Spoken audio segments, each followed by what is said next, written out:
A lot of people have come to see you. Your fans have come to see you. You've worked hard to buy a ticket. They've took money out their wages and bought a ticket. There's a commitment right there. So you better not fuck it up.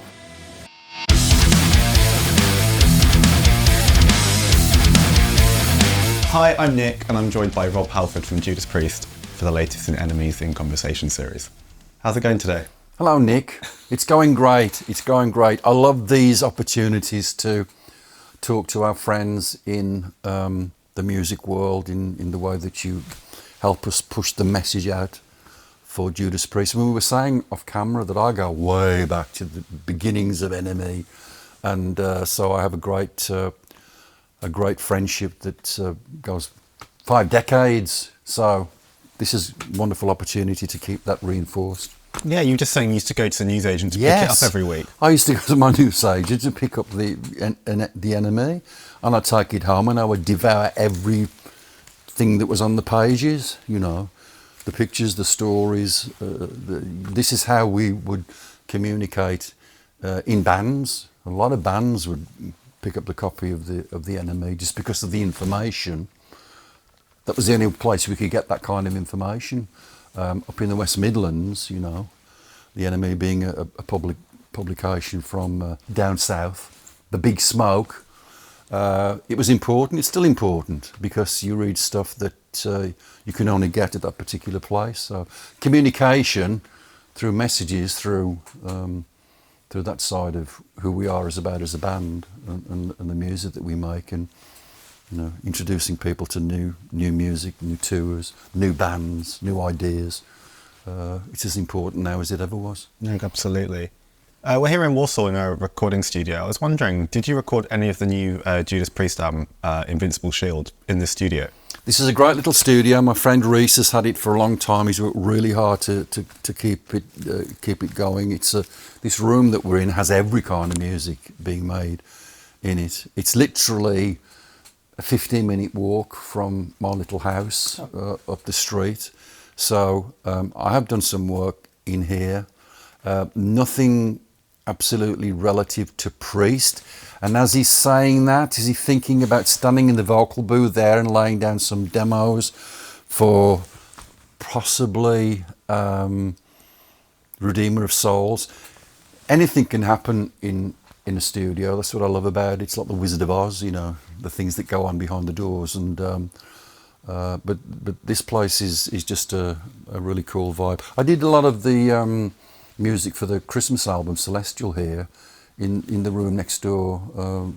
My brother was banging in the drums, and my nephew Alex, who's Ian Heal's son, was playing on bass with some other friends, and we laid down some ideas and videos for Celestial. But yeah, I love studios. I'm always excited to go into a studio at any given moment, just because of the endless possibilities that are presented. Has the band's recording process changed much over time? Are you quicker than you used to be? Are you slower? That's a really good question. I would say that we're as efficient as we ever were. You know, when you ask me that question, I think about, God, there was a time when we were making an album a year and a world tour. I can't remember the back-to-back. Was it Screaming for Vengeance, Defenders of the Faith, and something else?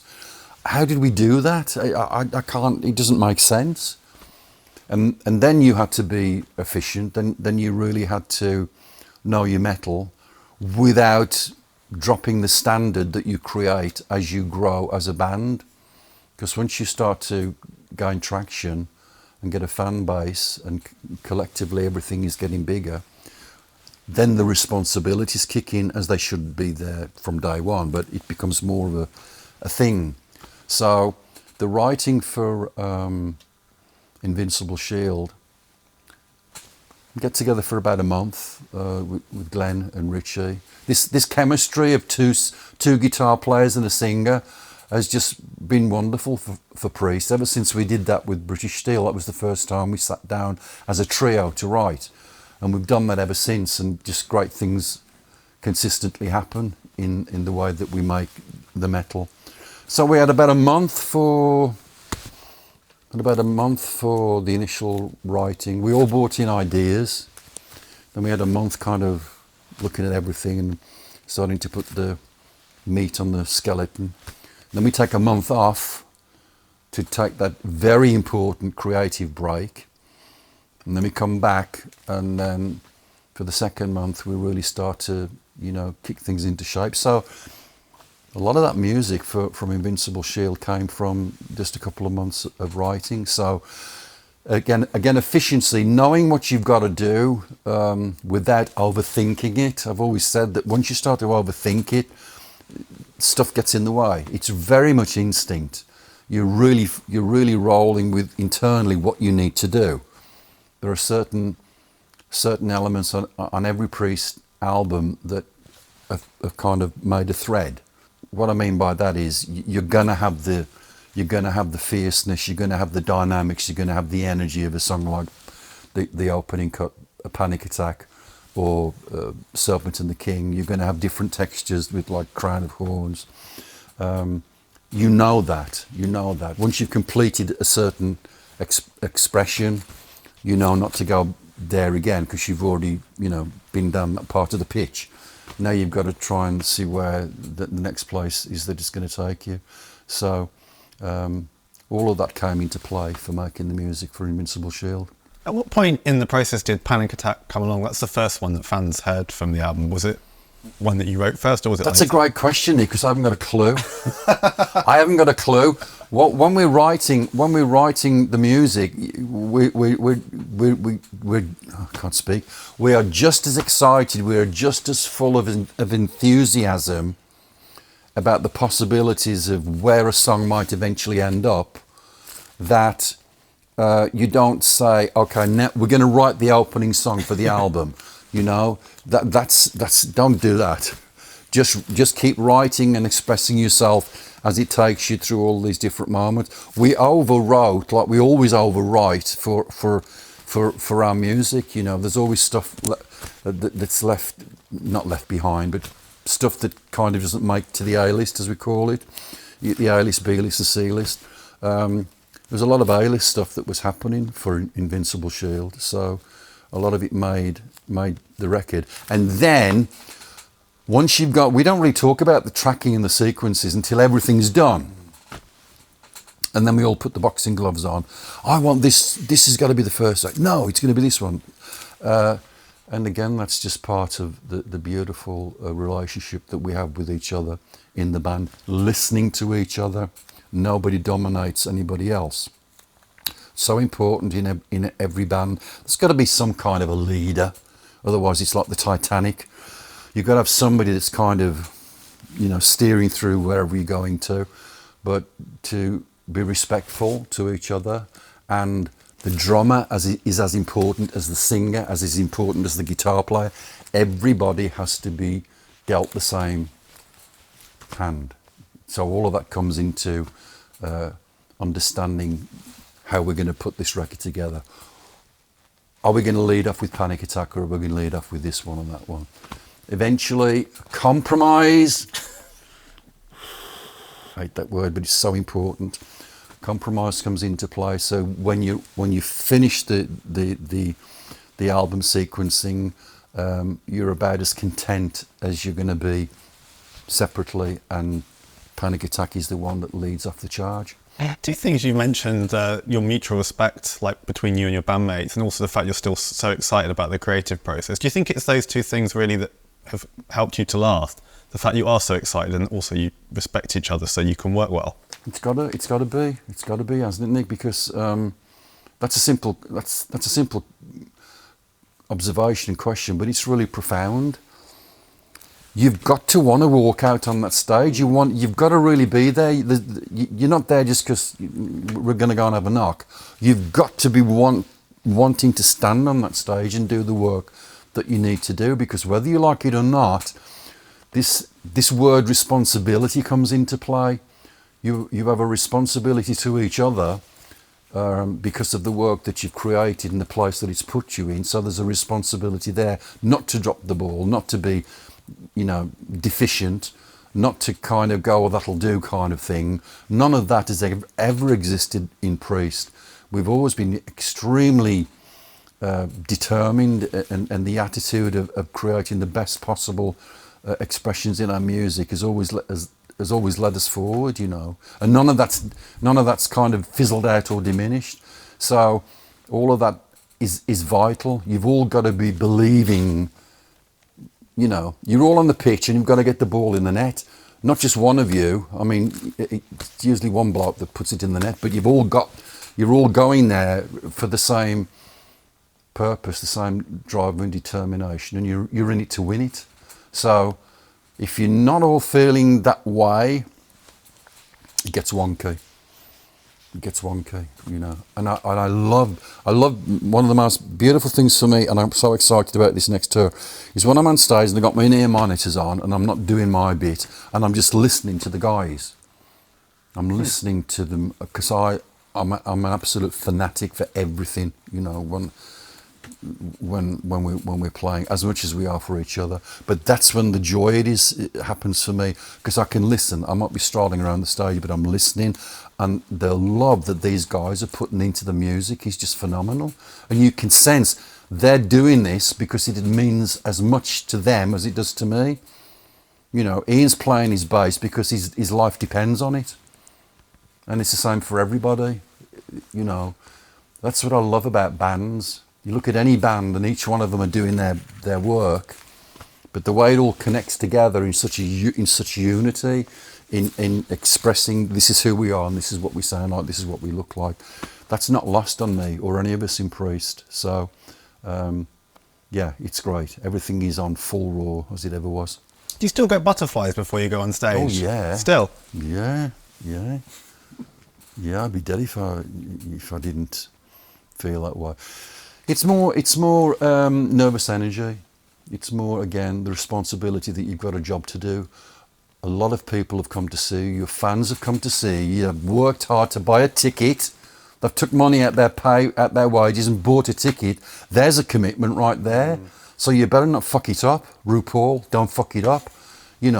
That's important. You can't just be blasé and stroll out and have a bang. No, it's not that. You've really got to be aware of every element, because you're under scrutiny. We just played to, 50 million people at Power Trip, but every single person was analysing this band. Yeah. Everybody was looking at, who's Rob doing? What's he doing? Where's Richard? Look at Ian. What's Ian doing over there? Every single person has you under the microscope, and as it should be, because that's when you're at your finest, because you're striving to make every show the best possible show that you can do. When you're out on a big old tour, do you have to do anything in particular to look after your voice? I don't do this.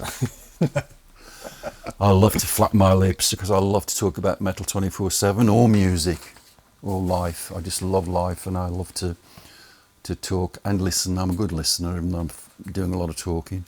But that's, when we're on tour, the only time I really use my voice is when I'm on stage. It's a muscle. It needs its rest and recuperation. So no, I don't do anything besides just being sensible and being aware of that. You also just recorded a song with Dolly Parton, Bygones, for her Rockstar album. How did that come about, and when she got in touch with you, were you all in from the start? The first thing that did my head in was when I got the opportunity to be with her at the end bit of the Rock and Roll Hall of Fame, and just be on stage with all of those other incredible people: Pat Benatar, Simon Le Bon, Pink, Sheryl Crow, Annie Lennox. I'm standing there and I'm like a deer in the headlights because I love these people. They're all so incredibly talented, and they've worked so hard to get to where they've gotten to. And then, at rehearsals, it was just mad because, she walks out on stage, she looks like $1 million.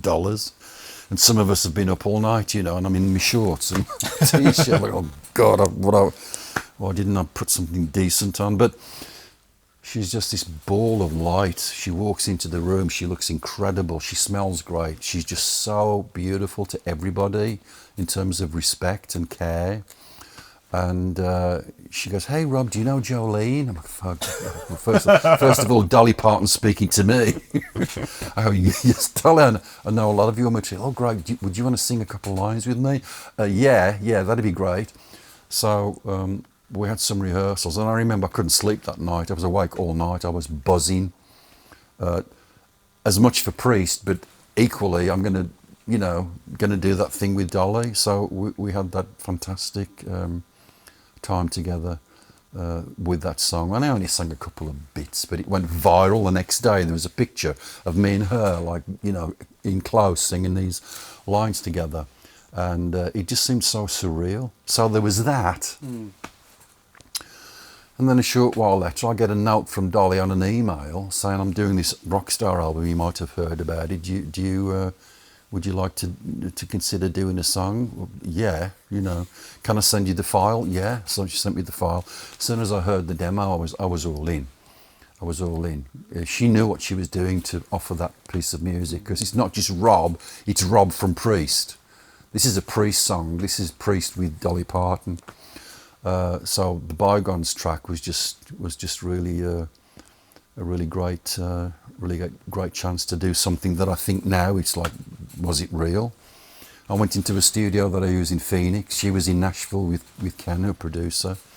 We were going back and forth. She's screaming on the phone, oh my God, I can't believe that. Can you do blah, blah, blah? Can you try this? So we put it together in real time in that way. And then eventually it made its way into the Rockstar album. I didn't even know if it was going to be there, because I think I'm shit. Everything I do is not to the standard that I want it to be. I'm always complaining. I'm always beating myself up because I always think I can do better. So when the song went to her, I thought, well, let's see what happens. It did really, really well. It got to some #1 spots in certain radio stations in the States. And I'm just so pleased for this woman to get the recognition in that genre. Yeah. Because initially she turned it down, She genuinely felt, this isn't right for me, Thanks for the respect and everything, but I'm Dolly and I do blah, blah, blah.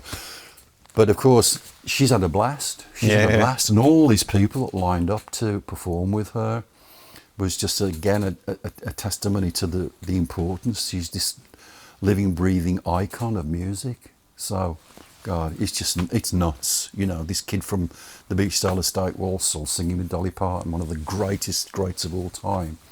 It's just brilliant. If you got your head around the fact that you are in the Rock and Roll Hall of Fame now, is it something that means a lot to you? It's important for lots of different reasons in terms of value, and being in the prestigious place of all of the other talent. It's a very controversial, very controversial place for a lot of people. You get a lot of musicians pushing back for whatever reason until they get nominated. And sometimes when they're even nominated, they go, I don't really want this, and it is what it is. Everybody's got their different theories and ideas about what it is. The same about the Grammys or the Brit Awards or whatever, the gongs, as they're called. For a British metal band to be in this American institution, it's an honour, it really is. It means a lot to us as a band and for British heavy metal as a reference, because there's only us and Sabbath and Metallica in there at the moment. There's so many of the people that are deserving to be in that place. It's wonderful, as we're talking now, to see Ozzy's being recognised as a solo, solo performer, and he definitely should be acknowledged for that. So yeah, it's cool. Is it the end of the world in terms of importance? No, but it's an honour, and we accept it graciously, and it's just beautiful for this band and for the British metal music scene and our fans as well. Priest is more than the band. Priest is always locked into the fans that have given us this life and kept us going so strongly. When did the fans first start calling you the metal god? And when you first started hearing that, how did you feel? It came from Metal Gods, from the British Steel album. It might have been a writer that had said, the singer's Metal God Rob Halford, and I thought it was fun. He was just like a, Slash, Lemmy. They're abbreviations of who some of us are. But it just kind of got a life of its own, And then I started to take it too seriously, so much so that I've had it trademarked. I've actually got a trademark on Metal God because I cherish it so much. It's not for me. It's for the band and it's for the fans as well, you know. And I always have fun with it. I always say that like there was only one Elvis and there's only one Metal God, and I mean that with, you know, tongue in cheek. But this business about pedestals and standing on boxes, again, I just cherish the fact that none of us have lost our way in that respect, you know. And that's the yam in me. I'm from the Black Country, I'm from the West Midlands, and none of us walks around with a spotlight on us and look at me, don't you know who I am? That doesn't exist, you know. The reality of who we are and how we want to represent ourselves in the truest, realist sense is the way. And yams won't stand for that, you know. Don't forget where you come from. I don't forget where I come from. I'm a singer in a heavy metal band. I love it to death, and that's all it is. We spoke about the Dolly collaboration, but I wanted to ask about another collaboration from a long time ago. It's kind of become a bit mythical because it never got released. So in the 80s, you did a few tracks with Stock Aitken Waterman. And Enemy did an interview with Pete Waterman last year, and he said that he thinks that if you did a cover of You Are Everything, stylistic song, Pete said if that had come out, he thinks it would have been Stock Aitken Waterman's biggest ever hit. That's what he told us. Well, I kind of agree with him because I've got that on my phone somewhere, and it sounds great. It sounds great, you know. I mean, look what happened to Kate Bush with Stranger Things and Running Up the Hill, one of the greatest songs ever written. That's what I'd love to see with those Stock Aitken and Waterman tracks. Like, doesn't matter. You don't have to say this is from Judas Priest. It's a song. You know, let the song do its job. What's the other two called? Run Around and... Yeah, it's two originals and the cover. That was a great day in Paris. It was wonderful to see the guy, because we walked in there, there's me and Glenn and Ken, and they got the studio in Paris, and we hadn't got a clue what we were going to do. They had the idea for the cover, we got that sorted, and then the other two, they just literally made him in front of our eyes. It was just... Then they've just made this, you know, really cool pop tune in front of our eyes, you know. Each of them knew their job. It was a great. I think we were there for one day. We flew in and we did the thing, and had some dinner, and then we all went home back to. So it's 3 tracks in one day. Yeah, It was just remarkable, and of course the story was, you see, all this came from me. I said to the guys, I go, "What do you think about doing something with Stock Aitken and Waterman?" He's at it again, you know. What does he do these things? I go, no, let's just have a knock. If it doesn't work, I've always had this thing about if you don't have a go, you don't know.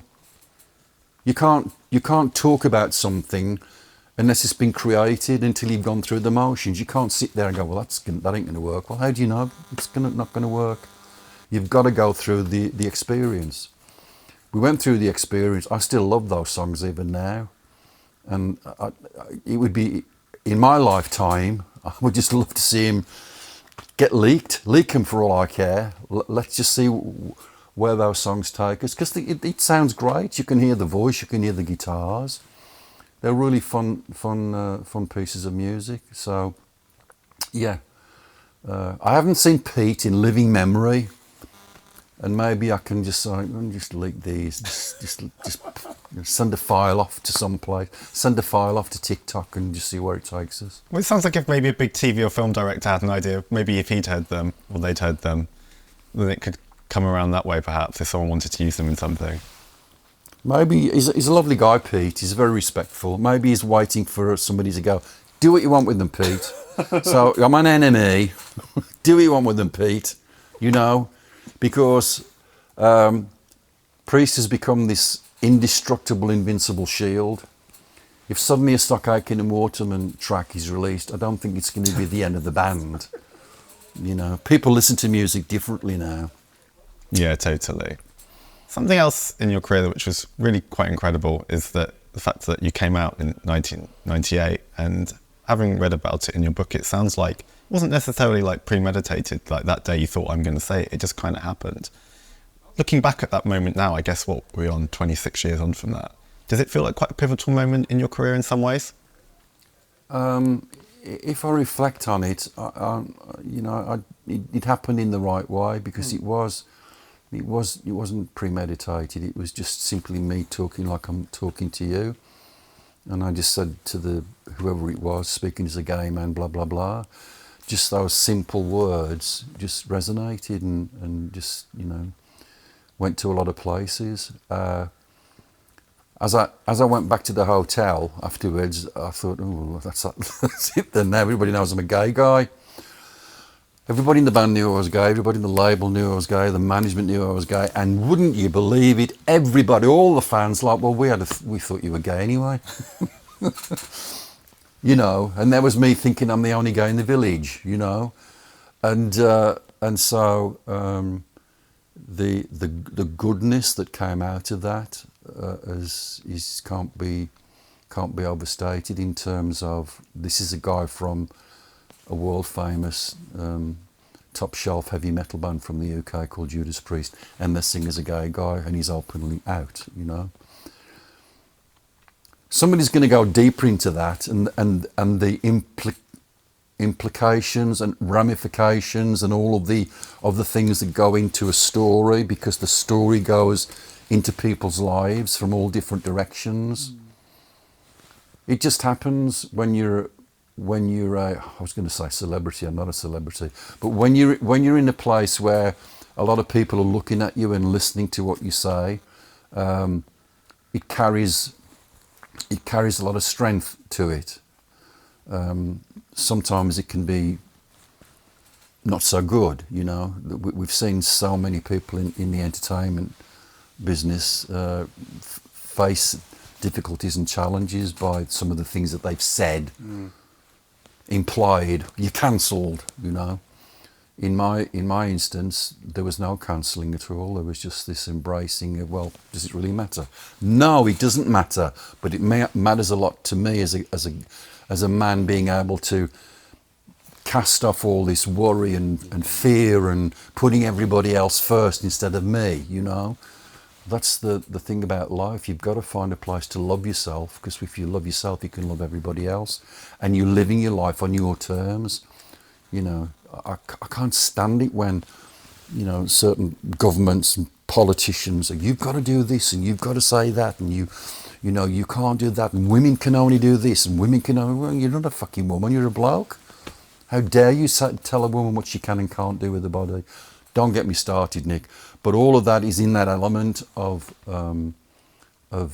being a gay man and coming out into a metal world that at the time was really difficult because of the homophobia and the pushback. And I still get it now. Somebody bullied me the other day on Facebook because of, you say you're a Christian, well, good for you, but you should drop that husband of yours, and it's evil and you're an abomination to God, and find a woman, you'll be happier. Thank you, delete. So I face that even now, and I have to smile because, words are words. How you interpret words is entirely up to you emotionally. They're just words on a screen or on a piece of paper. How do you define the content of that word? Don't give those words power over to you, power into your emotions, and that's difficult. That's difficult because we're all sensitive, we're all emotional, particularly people in the entertainment industry. We're all like, bottles of pop walking up the high wire, and we're all after. We all want to be loved. We all want to be recognised. We all want people to say how great you are, and that's a fact. And don't say it's not important, because it is. So to face those kinds of nasty little negativity moments, you've got to know how to deal with them. Yeah. Delete. Don't give it any thought, because it has no value. Another great story from your book that came out a few years ago is that when you got the idea that you wanted to embrace this leather look, which became iconic, you went to an S&M fetish store in Wandsworth. When you did that, did you have any inkling how influential on metal and how iconic this look would be, or did you just think this is a strong look that I want to do now? There's some great pictures on, early Priest photographs, photo sessions for the band. And it's not right. Visually, it doesn't look right. The music is so heavy and so full of this metal experience that you know that does not marry to the way we were looking at that point. And Ken was the first one to wear the leather stuff. He's wearing like a little leather jacket on Stained Class, I think it was. This whole business of going on stage on a motorcycle for the first time, wearing a biker's leather jacket, that was it. There it is. There's the epiphany. There's the eureka moment. And yeah, I can't. I can remember that day, but not in detail. I just said we need to go to this leather shop. We all need to buy a ton of stuff. Oh, he's off again. So, but I think it was the right move, and from that moment on, Priest defined that side of who we are in metal with the appropriate visual work. Did you know that in that moment that you'd found what you were meant to look like, that you'd found the right fit? Did it feel it was quite instant, yeah. Again, instinctively, we all agreed, yeah, we've got to look like this from now on. And it's great if you look through from that moment on, and the fun that we've had with it, especially yours truly, I don't look as metal as probably I used to. I mean, let me rephrase that. Let me walk that back. I still look like metal as it should be, but it's just become a little bit more extravagant, I've gone all Adam Lambert in my old age, but and I love Adam, what a voice, and he's a total hardcore metalhead. So just have fun with it. It's all about referencing. Everybody knows that Priest is Priest, and you say Priest, and there's a visual. These guys in leather and whips and chains and handcuffs and whatever. That's there. How you decide to embellish that just to keep the thing moving, Because everybody's, why don't you go out with the biker's cap and the leather jacket and the chaps and well, I don't want to do that because after 3 songs I want to look differently. Yeah. I want to give our fans the best night out in terms of expressions of my job as a singer. The voice is doing its job, but visually I want to have some fun and, put some different kit on every few minutes. I'll end with quite a big question, but what are you most proud of in the whole 50 years of your career? Still being here, basically. Still being here. I'm not being flippant. It's taken an enormous amount of energy, self-belief, determination, fight, struggle. These are all important words. Those all go into the fact that we're still able to do the work that we do and maintain relevance. I've always said that any band's relevance is hanging on what they've just done, And this is our 19th studio album. I'm so proud of the guys for doing such incredibly strong, potent work this far on into who we are. We're still shaking things up. We're still really showing everybody the love and passion and care that we have for making metal music. So there's all that. But there are other references, The day the postman rang my house at 38 Kelvin Road, I go, I've got a package for you, Rob, and it's like the first copy of Rock-a-Roller, which was 1974, and I can remember that vividly. Ding dong, there's the postman, you signed for this. And I take it out, and there's the album, the worst cover, worst cover on the album ever. And I take the black vinyl and I put it on, and that's it now then. That's it. Superstars, Money in the Bank. Wrong. Took another 10 years of slog to get to that place where we felt that we were, had made headway. Most bands take at least 10 years to get to a solid place for themselves as a band, and as importantly, the fans that support you to take you to that place. It takes at least 10 years. If you can get through the 10 years mark, then you should be okay. But it's all of that, that first album, what Sad Wings of Destiny meant after Rock-a-Roller, which was like, okay, that was, we kicked the ball on the pitch, but Sad Wings is going toward the net, so, things are getting better in every dimension. And then collectively, each album is an important reference to maintaining your place and your existence in what you do. And there are tipping points. The value of Scream of Vengeance, the value of British Steel, the value of Painkiller, the value of Invincible Shield now. They're all important. So all of these things, there's too many stories, there's too many spin-offs to make it all complete in terms of, you know, what's your proudest moment. Everything that this band has done has been a proud moment for all of us in Priest. Yeah, thank you so much for your time. It's been a real pleasure. Thank you, Nick.